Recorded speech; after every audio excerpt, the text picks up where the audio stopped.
হাসিনাকে বাংলাদেশে এনে তার রায় কার্যকর করতে সহযোগিতা না করে তাহলে ভারতের সাথে বাংলাদেশের সম্পর্ক কখনোই স্বাভাবিক হবে না। খুনি হাসিনা, কামাল কিংবা তাদের যে গং, তারা এই বাংলাদেশে বিগত 16 বছরে এই জুলাই গণহত্যা সহ যত ধরনের গুম খুন বিচার বহির্ভূত হত্যাকাণ্ড ঘটিয়েছে, এগুলোর আসলে তাদেরকে উপযুক্ত শাস্তি দেওয়া সম্ভব নয়। তারপরও আজকে তাদের যে ফাঁসির যে রায় হয়েছে, এর মধ্য দিয়ে অন্তত আমাদের যারা শহীদেরা রয়েছেন তাদের আত্মায় ন্যূনতম শান্তি পাওয়ার জন্য যে ন্যায় বিচার, ততটুকু আজকে প্রতিষ্ঠিত হয়েছে। আমরা এখন এই রায় কার্যকর হওয়ার অপেক্ষায় আছি। আমরা চাই অতি দ্রুত সময়ের মধ্যে বাংলাদেশ সরকার ভারতের সরকারের সাথে কথা বলে শেখ হাসিনাকে বাংলাদেশে এনে তার এই মৃত্যুদণ্ড, তার এই ফাঁসির রায় কার্যকর করতে হবে। এবং আমরা এটা স্পষ্ট করে বলে দিতে চাই, ভারত যদি এই ক্ষেত্রে খুনি হাসিনাকে বাংলাদেশে এনে তার রায় কার্যকর করতে সহযোগিতা না করে তাহলে ভারতের সাথে বাংলাদেশের সম্পর্ক কখনোই স্বাভাবিক হবে না।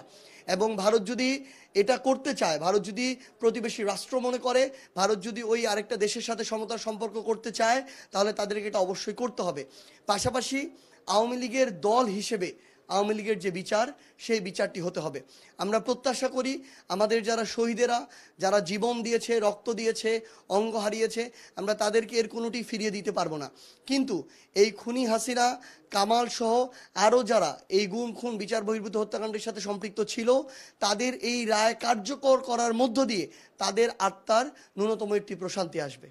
আচ্ছা, দুটি বিষয়। প্রথম হচ্ছিল, রাজসাক্ষী হিসেবে আইজিপি ছিলেন এবং তাকে 5 বছরের কারাদণ্ড দেওয়া হয়েছে, সেই বিষয়টিকে আসলে আপনি কিভাবে দেখছেন?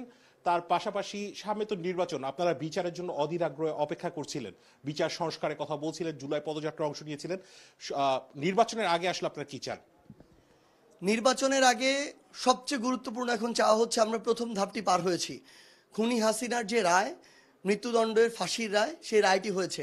আমরা আগামী নির্বাচনের আগে তার এই রায়ের কার্যকারিতা চাই। এটি খুবই গুরুত্বপূর্ণ এবং আমরা মনে করি এর মধ্য দিয়ে বাংলাদেশ আগামীর গণতান্ত্রিক যে ধারায়, সেই ধারায় উত্তরণের পথে এক ধাপ এগিয়ে যাবে।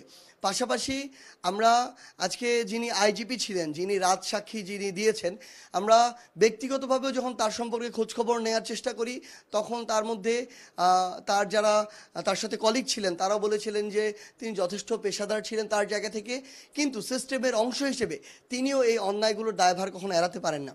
কিন্তু যেহেতু এই শেখ হাসিনার মামলার তিনি নিজে রাজসাক্ষী হয়ে এই মামলাকে ত্বরান্বিত করতে তিনি সহযোগিতা করেছেন, আমরা মনে করি তাকে যে শাস্তি দেওয়া হয়েছে, তিনি যেহেতু এটাতে অনুতপ্ত এবং অনুতপ্ত হয়েও তার জায়গা থেকে তিনি এই রাজসাক্ষী হয়েছেন, আমরা মনে করি তার এই শাস্তির জায়গাটি উপযুক্ত হয়েছে।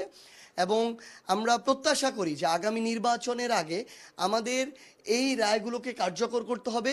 আমাদের যে সংস্কারের যে প্রক্রিয়াটি, এই যে জুলাই সনদের প্রক্রিয়াটি, এই জুলাই সনদ আগামীর গণভোটে হ্যাঁ ভোটের মধ্য দিয়ে জনগণের রায় পাবে এবং আমাদের যারা শহীদ পরিবার রয়েছেন, আহত যোদ্ধা রয়েছেন, আমাদের এই অভ্যুত্থানের আগে যারা বিভিন্ন হত্যাকাণ্ডে নিজেদের জীবন হারিয়েছেন, তাদের পুনর্বাসন করা, তাদের জীবনের নিরাপত্তার ব্যবস্থা করা এবং তাদের প্রয়োজনীয় আইনানুগ যে সহযোগিতাগুলো, সেগুলো করা অতি